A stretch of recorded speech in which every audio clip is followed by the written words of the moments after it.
Have you heard what happened to Smokey Robinson? What if one of Motown's brightest legends is now facing the darkest chapter of his life?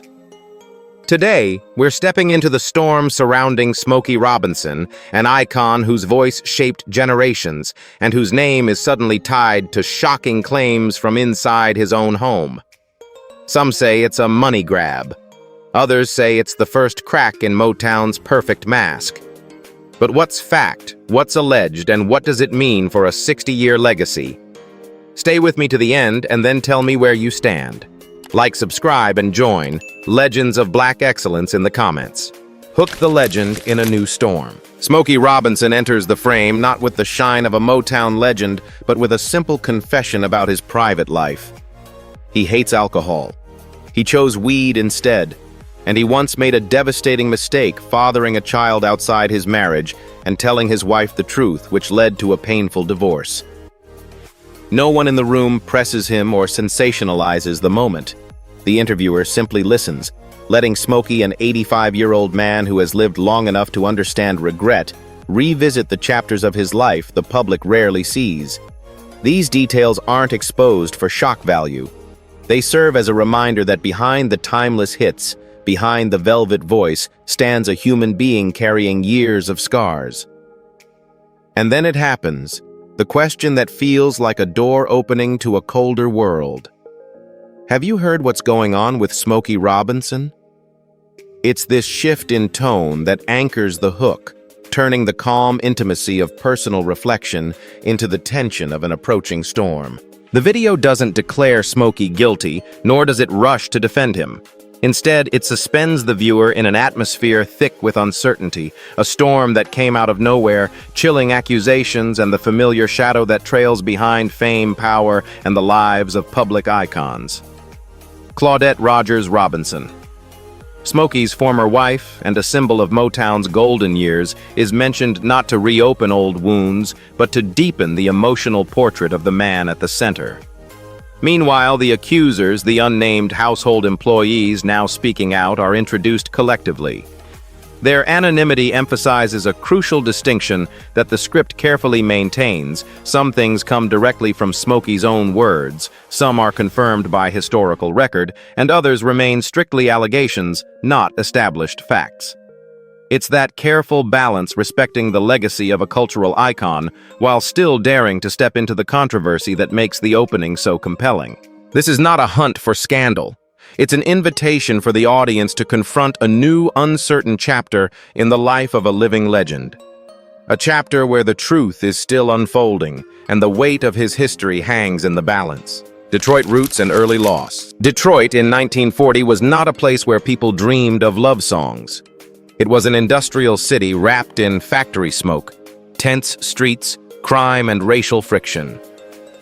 In the middle of that harsh landscape, William Smokey Robinson Jr. was born on February 19, 1940.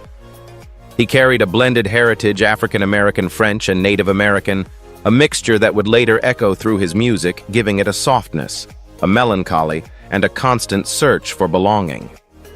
This context matters not to dramatize his origins, but to honor them, and to help the audience understand how a legend begins in the most unlikely of places. His father, William Robinson Sr., was a quiet man working labor jobs to keep the family afloat. His mother, Flossie Robinson, gentle and full of music, was the first light in Smokey's childhood. But when he was just 10 years old, Flossie passed away. The story isn't told for sympathy. It is presented as a defining moment that shaped his emotional world. Losing his mother so young placed a weight on Smokey that audiences can feel an early encounter with grief that would later seep into the tenderness of his songwriting. After her death, Smokey moved in with his grandmother, who became the anchor of his life. Their home was poor. No money for music lessons, no instruments, no formal training. But his grandmother had something priceless. An old wooden cabinet filled with more than 2,000 records, blues, gospel, jazz, doo-wop. That cabinet became Smokey's secret classroom. He learned by listening, studying the grooves, absorbing phrasing, emotion, and storytelling from voices long gone. There was no teacher, only curiosity, instinct, and a young boy's hunger to create. This chapter of the script captivates not by exaggeration, but through respect and balance. Every detail tied to Smokey's upbringing, Detroit's hardship, his mother's death, his grandmother's record collection comes from documented history. The proof, while the emotional interpretation is framed as thoughtful perspective, not absolute fact. By maintaining that distinction, the narrative stays human and truthful. Viewers are invited to see that Smokey's foundation was not privilege, but resilience, self-teaching, and the quiet power of music that shaped a future legend. The Matadors meet Berry Gordy. At 15, Smokey Robinson was already chasing a future that most boys his age couldn't even imagine. While other teenagers were running through Detroit's streets, Smokey gathered a small group of friends and formed the Matadors, the earliest version of what would later become the Miracles. This isn't romanticized for effect. The formation of the group is a documented fact, and it marks the moment Smokey began shaping his own destiny. What the script can do respectfully is explore the emotional truth behind it. A young man with no formal musical training, driven purely by instinct and hunger, building a group out of nothing but talent and determination. Even here, the narrative honors his legacy without exaggeration, showing how early discipline and collaboration planted the seeds of a future Motown revolution. Everything changed in 1957, when Smokey and the Matadors walked into a small audition room to perform for Berry Gordy, a songwriter and producer who was still fighting to find his own direction. The fact of this audition is well recorded.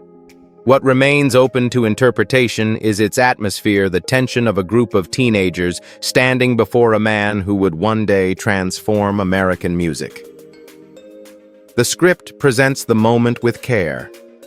Gordy listening silently, the room holding its breath, and then the line. Smokey never forgot his mentor telling him, "You just showed me the future of music." Whether every word unfolded exactly this way is something only Smokey and Gordy would know, but the sentiment is preserved because it represents the emotional truth of their connection. By 1958, the partnership became official. Berry Gordy signed the Miracles, and Smokey stepped into a new phase not just as a singer, but as a writer and creative thinker.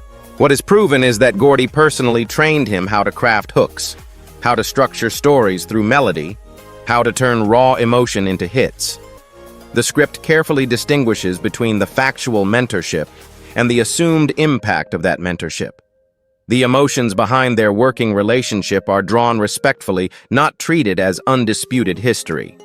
Still, audiences can sense how deeply this guidance shaped Smokey's evolution. This chapter is compelling because it blends documented milestones with a human perspective. It doesn't mythologize Smokey or Gordy, nor does it claim that greatness appeared overnight. Instead, it shows a young artist being shaped by opportunity, mentorship, and relentless effort, a foundational moment in the creation of a legend whose legacy still resonates across generations. Motown rise and hitmaking era. During the early 1960s, Smokey Robinson and the Miracles were no longer simply rising talents. They had become the beating heart of a young Motown empire. The release of Shop Around in 1960 was not just another charting single. It was Motown's first true breakthrough into mainstream America, a proven milestone that transformed a small Detroit label into a national force. What the script can add while staying respectful of Smokey's legacy is a human view of how this success felt a group of young artists suddenly realizing that their sound, their stories, and their style were reshaping the musical landscape. The facts remain clear, but the emotional tone helps the audience feel the weight of a moment that changed American music forever. From 1961 to 1970, Smokey's influence expanded far beyond his own group. This decade-long streak of hit songs that became cultural touchstones is documented history. What makes the story multidimensional is acknowledging that behind those hits were countless hours of writing, rewriting, producing, and mentoring. Smokey wasn't just performing. He was crafting the musical DNA of Motown.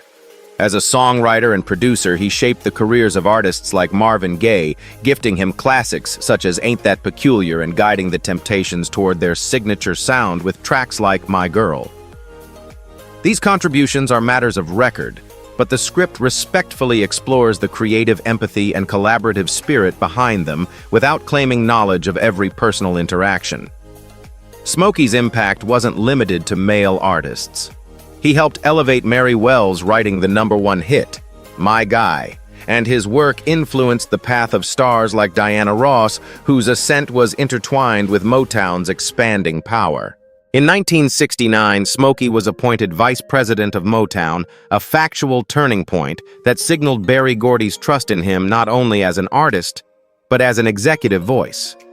The script can thoughtfully highlight this dual identity, Smokey the musician and Smokey the leader, without overstating behind-the-scenes dynamics. Yet Motown's golden era was not without tension. While the existence of artistic conflicts and creative pressures is documented, specific emotions or private disputes remain in the realm of assumption and should be treated as such. The script frames the environment as a battlefield of egos, not to sensationalize, but to acknowledge a complex truth. Greatness often emerges from friction. By presenting verified achievements alongside carefully framed interpretation, the narrative remains human-balanced and deeply respectful of the legacy Smokey helped build. Going solo. Leaving the Miracles. In 1972, Smokey Robinson made one of the most difficult decisions of his career. He stepped away from the Miracles, the group that had carried him from Detroit neighborhood stages to the center of Motown's golden era. The fact of his departure is well documented, but the emotional reality behind it deserves a balanced human telling. After years of writing, producing, performing, and mediating internal pressures within Motown, Smokey was exhausted. He wanted to focus on his executive responsibilities, and more importantly, his family. The script doesn't claim to know every personal struggle he experienced. Instead, it honors his legacy by presenting the departure as both a professional pivot and a deeply human moment of choosing stability over stardom. This nuance helps the audience understand that legends also reach breaking points. By 1973, Smokey returned to music with a self-titled debut solo album, a verified milestone marking the start of his second artistic life. The album didn't explode immediately, another documented fact, but its existence represented a quieter form of courage. It was Smokey rebuilding from the ground up, no longer protected by the group dynamic or the identity that the Miracles had given him for more than a decade. A respectful narrative doesn't frame this period as failure or decline. Instead, it explores the idea that every artist, even a giant like Smokey, goes through seasons of recalibration. A multi-dimensional script invites viewers to feel how uncertain but necessary this step must have been. Then came 1979, the year that rewrote everything. Smokey released Cruisin', a song that rose slowly, but ultimately became one of the most beloved classics in R&B. Its chart success is proven top 10 on the Billboard Hot 100, but its cultural impact goes far beyond numbers. Cruisin' wasn't just a comeback. It was a reintroduction of Smokey's sensual, smooth, unmistakably intimate style. The script can explore why the song resonated without claiming unverified insider stories. What is clear is that Cruisin' restored Smokey's presence on American radio and reaffirmed his ability to evolve independently from Motown's earlier structures. This chapter becomes compelling not by exaggerating triumph, but by respecting the full arc from a weary executive to a quiet solo debut to an unexpected soulful resurgence. By separating what is factual from what is interpretative, and by honoring both Smokey's vulnerability and resilience, the narrative draws viewers into a story that feels truthful, layered, and deeply human. Claudette family and a shattering affair. In 1959, Smokey Robinson married Claudette Rogers. Robinson, the only female member of the Miracles and a woman whose presence shaped both his personal and artistic life. This marriage is a documented part of Motown history, one often celebrated as the label's golden couple era. The script can approach this chapter with nuance, acknowledging the public image of harmony without pretending to know the private complexities that any long-term marriage faces. By the late 1960s, Smokey and Claudette welcomed two children, Barry Robinson in 1968 and Tamla Robinson in 1969, both named in honor of Motown symbolism. These are established factual details, and presenting them clearly helps the audience understand why this family represented stability during Smokey's demanding rise within Motown. But behind the polished performances and hit records, Smokey's private life carried pressures that were far less visible to the public. What is proven is that in 1984, Smokey publicly acknowledged having fathered another child, Trey Robinson, outside his marriage. This revelation deeply affected Claudette, leading her to file for divorce in 1986, after nearly 3 decades together. The script must avoid sensationalizing this moment. It should neither romanticize nor condemn, but instead explore the emotional truth with compassion. The affair and its consequences are part of the historical record, yet the inner feelings of each family member remain their own. A respectful narrative frames the event not as gossip, but as a turning point that reshaped Smokey's life. At the same time, Smokey faced a darker battle, one not tied to tabloids, but to survival. In the early 1980s, he fell into a severe cocaine addiction, a struggle he later described in his own memoir as nearly fatal.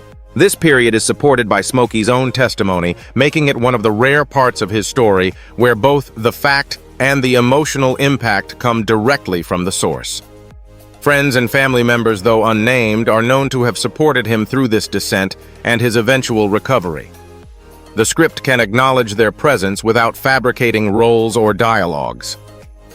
Together, these events form one of the most human chapters of Smokey Robinson's journey: love, rupture, guilt, healing, and the fight for redemption. By grounding the narrative in confirmed facts while offering thoughtful, empathetic context, the script honors his legacy without ignoring his flaws. It invites the audience to see not a fallen icon, but a complex man navigating consequences and trying to rebuild both his art and his life. Addiction, collapse, and survival. When Smokey Robinson emerged from the darkest period of his life, the world did not expect the force of his comeback. Yet, in 1981, he released Being With You, a song that became a global hit, reaffirming the unmistakable softness and emotional honesty of his voice. This success is an established fact, but the deeper meaning behind it can be interpreted gently. After surviving personal turmoil, Smokey proved that his artistry was still intact, still capable of touching millions. Rather than presenting this as a triumphant victory lap, a respectful script frames it as a quiet reawakening, a man rediscovering his gift after almost losing it completely. The revival continued into 1987 when Smokey released the album One Heartbeat. The project produced 2 major hits and helped him earn the first Grammy Award of his career, a milestone long overdue for someone who had shaped American music for decades. The Grammy win is factual, but the emotional impact belongs to Smokey alone. The script can describe how peers and industry veterans praised his songwriting, referring to him as Motown's poet laureate without inventing private conversations or embellishing reactions.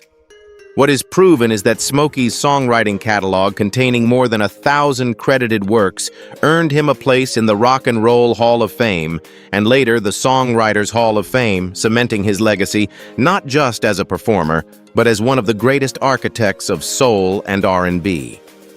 In 2002, Smokey received one of the highest honors available to an American civilian, the Presidential Medal of Freedom, presented by President George W. Bush. This award is a matter of public record, but the interpretation of its meaning must remain respectful and balanced.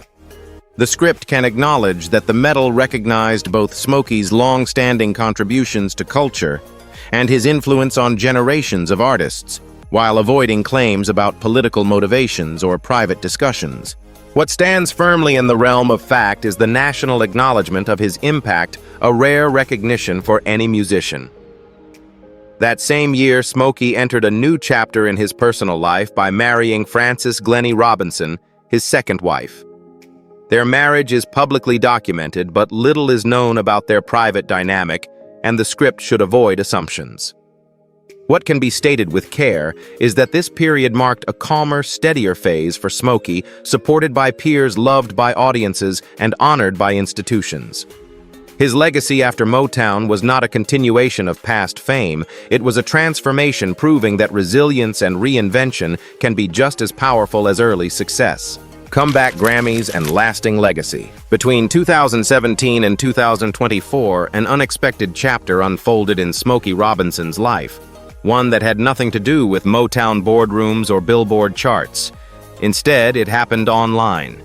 Social media users began sharing photos and clips of an aging Smokey who appeared startlingly youthful, elegant, and effortlessly charismatic. This viral moment is a documented trend, but the emotional interpretation belongs to the public. He became known as the sexy uncle of Motown, a light-hearted meme that reflected admiration more than mockery. The script can honor this moment by framing it not as a joke, but as a testament to Smokey's timeless appeal. Rather than sensationalizing his appearance, the narrative treats these viral waves as part of a broader truth. Smokey remained culturally relevant, not because of filters or nostalgia, but because people genuinely enjoyed seeing him still shining. As the online fascination grew, Smokey continued performing, giving interviews, and appearing at award shows. The fact is that clips of him often went viral, and his unexpectedly glowing skin and energy sparked thousands of comments. What the script can explore without exaggeration is how rare it is for an artist in his 80s to generate this kind of digital attention. Social media tends to gravitate toward youth, yet Smokey turned that pattern upside down. The narrative can acknowledge this contrast without claiming insider knowledge about Smokey's health or routines.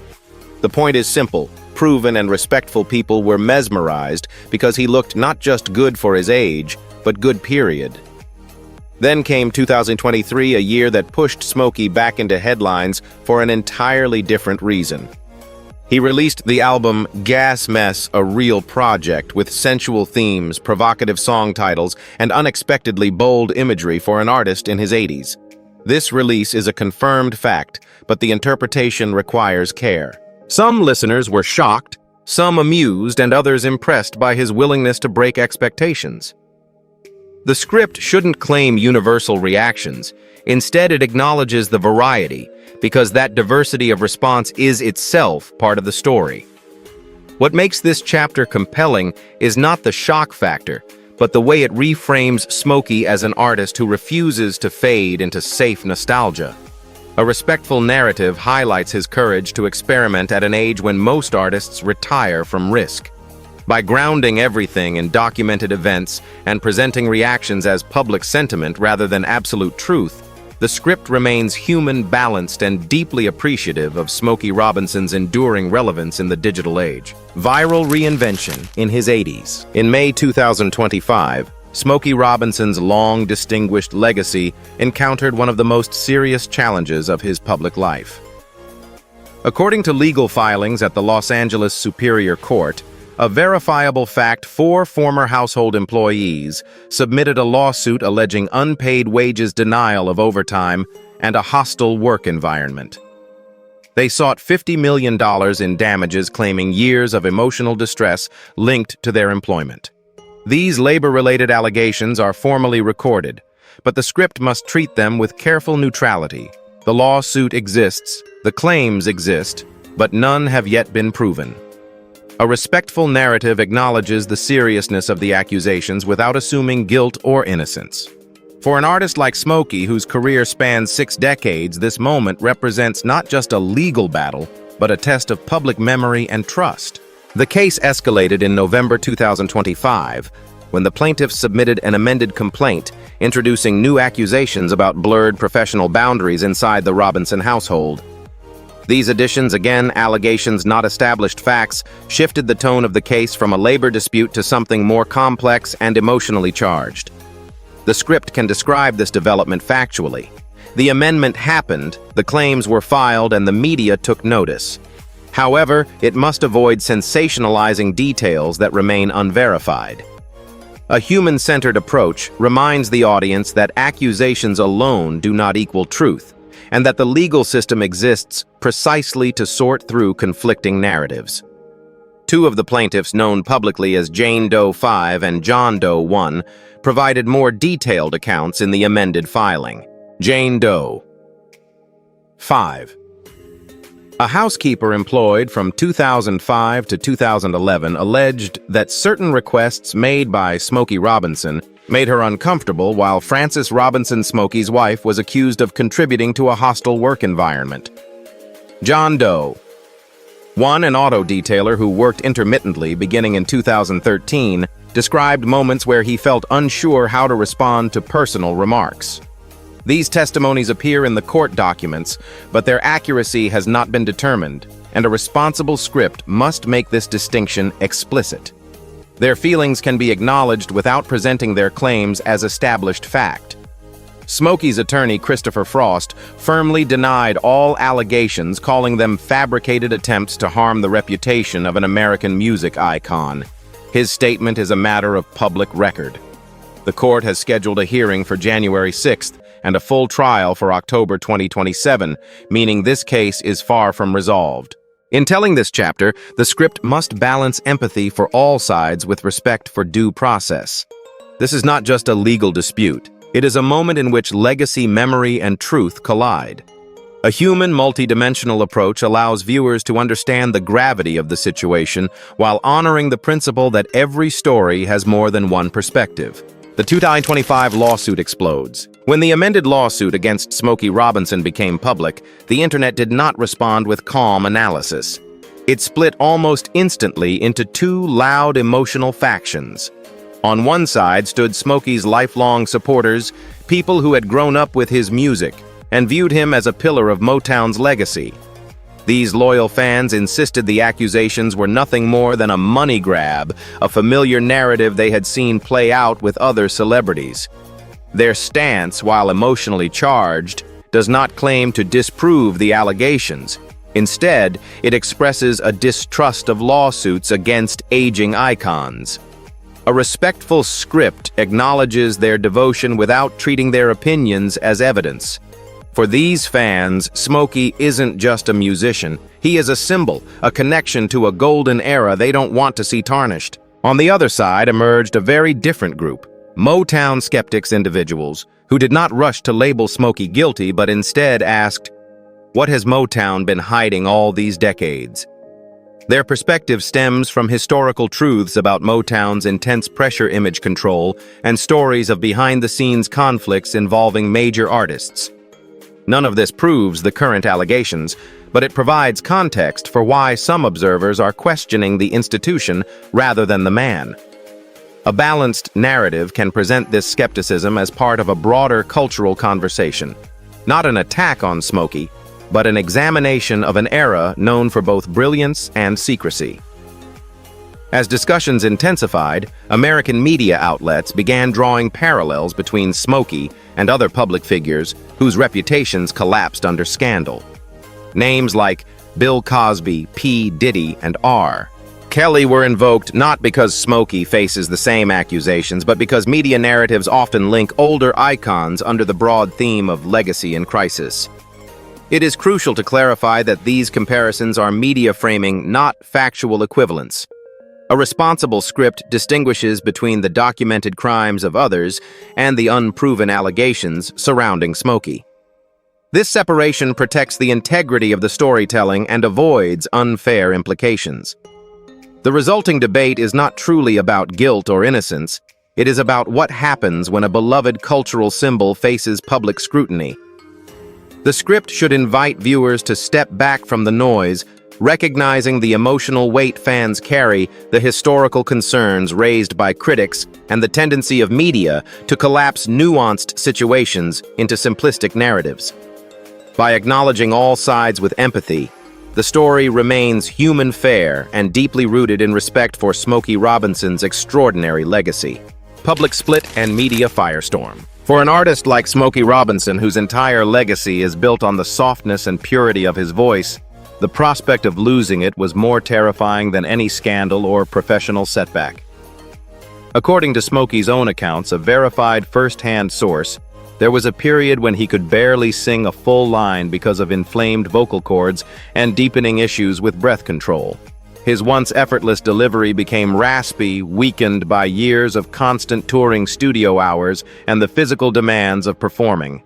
The script can approach this chapter with empathy rather than drama, not as a sensational health crisis, but as the deeply human moment when a man who had given the world 6 decades of music suddenly found himself at risk of losing the gift that defined his identity. Medical professionals, doctors, as Smokey recalls, warned him that continuing at his pace could cause permanent damage. This warning is not an allegation, but a fact drawn from Smokey's own retellings, making it a legitimate anchor point for the narrative.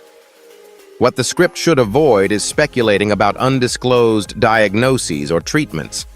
Instead, it can examine the emotional reality of what such warnings must have meant to him. For someone who survived addiction heartbreak and public scrutiny, the idea of losing his voice felt like confronting a different kind of loss, one that touched his sense of purpose. This perspective doesn't assume his inner thoughts. It simply acknowledges the universal fear any performer would face under similar circumstances. In response, Smokey adopted a lifestyle that he himself described as almost athletic. This shift is documented in interviews over the years: early morning meditation, strict vocal rest routines, disciplined breathing exercises, and a diet carefully shaped to protect his lungs and throat. The script can explore these habits respectfully, presenting them not as mystical secrets or exaggerated transformations, but as practical choices made by a man determined to honor the gift he believes was entrusted to him. By crediting Smokey's own words rather than embellishing, the narrative maintains integrity while still giving viewers a window into his resilience. Perhaps the most moving element of this chapter is Smokey's reflection. "My voice is a gift from God. I have to protect it at all costs." This quote is verified, and it offers emotional insight without needing interpretation. For the audience, it reframes his story beyond fame or survival. It reveals a man whose discipline is rooted in gratitude, not ego. By grounding this section in proven testimony, presenting health struggles with dignity, and acknowledging both vulnerability and strength, the script draws viewers into one of the most intimate human moments of Smokey Robinson's enduring journey: health battles and fear of losing his voice. After surviving addiction, heartbreak, and the unraveling of his first marriage, Smokey Robinson entered one of the most introspective chapters of his life. According to Smokey's own retellings, a verified and reliable source, he turned toward practices such as meditation, yoga, and broader forms of spirituality to rebuild himself from the inside out. These efforts were not publicity stunts or temporary trends. They were survival tools. A respectful narrative does not portray this shift as dramatic reinvention, but as a natural response to a man who had reached emotional exhaustion. Meditation and spiritual discipline became his way of reclaiming balance, allowing Smokey to separate his identity from the pressures of fame and reconnect with the inner quiet he had lost during his most chaotic years. Within this spiritual search, Smokey revealed that there was a period when he seriously considered walking away from show business entirely. This is not rumor. It is something Smokey himself discussed publicly, making it an important factual anchor for the script. He began attending church sermons, joining Bible study groups, and surrounding himself with voices that encouraged reflection rather than applause. For a time, becoming a minister felt like a genuine calling, a way to heal others after having experienced such profound personal crisis. The script can explore the emotional meaning of this without claiming exact motives or private conversations. The documented truth is that Smokey stood at a crossroads where the stage lights no longer felt like his only purpose. What makes this chapter compelling is the contrast between Smokey's public persona and his private yearning. Fans saw a polished icon, but internally Smokey was reevaluating everything: success, identity, and meaning. The narrative can respectfully interpret this as a search for peace, rather than an escape from responsibility. It is important to clarify that he never formally entered ministry. The desire was deeply felt but ultimately not pursued. That distinction preserves accuracy while still honoring the vulnerability behind the idea.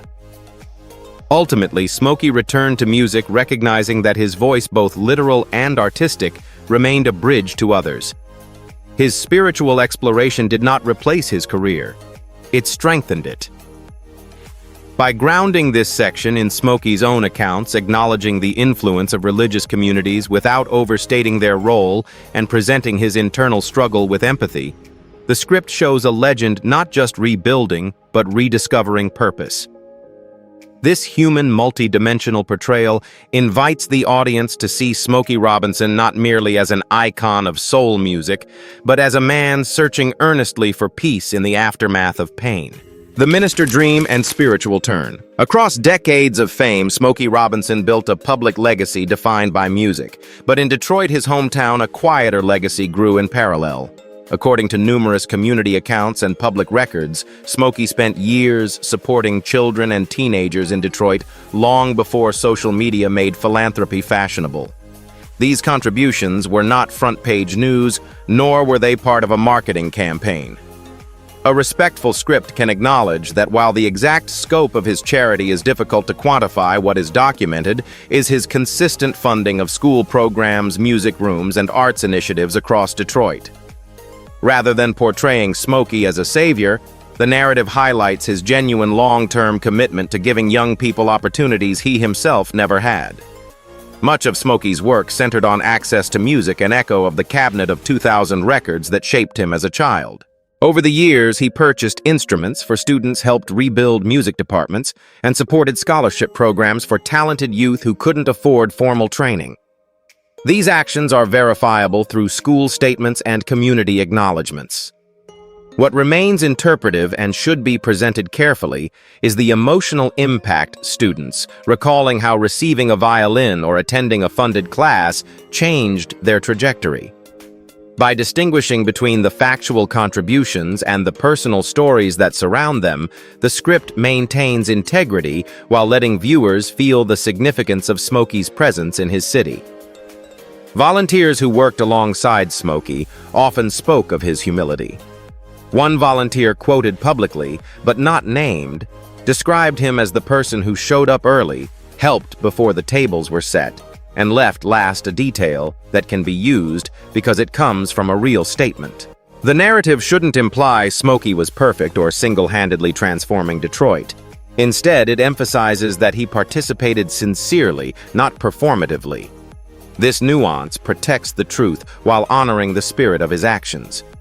It also reframes charity not as grand gestures, but as steady, unpublicized work that accumulated over time. Smokey's decades of community involvement ultimately drew national recognition, culminating in his Presidential Medal of Freedom, awarded at the White House, a verified event acknowledging his cultural impact and his behind-the-scenes contributions. But instead of treating this medal as the pinnacle, a respectful script shows it as part of a larger truth. Smokey's philanthropy was an extension of his art, both rooted in empathy and a desire to lift others. By grounding the story in proven contributions while presenting their emotional resonance with care, the narrative invites viewers to see his legacy not only in sold-out concerts, but also in classrooms, practice rooms, and the lives of young Detroiters who found hope through his generosity. Quiet philanthropy and an open-ended legacy. When we look back at Smokey Robinson's life, one truth becomes impossible to ignore. Legends are not carved out of perfection, but out of contradiction, resilience, and vulnerability.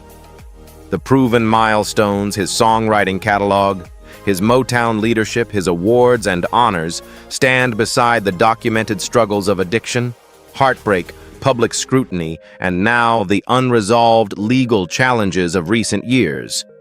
A respectful narrative does not try to erase one side or glorify the other.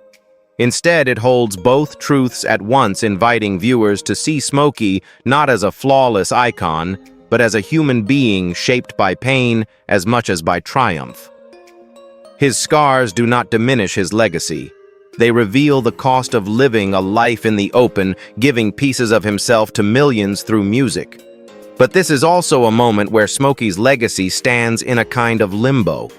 The ongoing legal case remains alleged, not proven, and until the court reaches a verdict, it must be treated with caution and fairness. At the same time, public perception, shaped by decades of admiration, Complicated histories within Motown, and a modern world eager to reassess its heroes plays an undeniable role. A thoughtful script can acknowledge this tension without taking sides. The difference between what the law must determine what the media amplifies and what fans feel in their hearts. The uncertainty itself becomes part of the story, highlighting how fragile legacies can be when placed under the weight of new questions. So to you, the viewer, the final question is not about guilt or innocence that will unfold over years through evidence and due process. The deeper question is what we do with the stories of the people who shaped our culture. Can a legacy built over 60 years withstand its hardest test? And how do we honor both the light and the darkness of someone who helped write the soundtrack of American history? The answer is still unfolding, and your perspective becomes part of that ongoing judgment. So here we are, standing at the edge of Smokey Robinson's story, with more questions than answers. His achievements are documented, his influence undeniable, yet the current allegations remain unproven and demand patience, evidence, and fairness. For some, his legacy is sacred. For others, Motown's history makes every new claim feel possible. What matters now is how we, as listeners and witnesses, hold both truths at once. Can a cultural giant be both a flawed man and a timeless gift? Drop your view below. Legends of Black Excellence keeps the conversation honest. Your voice helps shape how history remembers our heroes.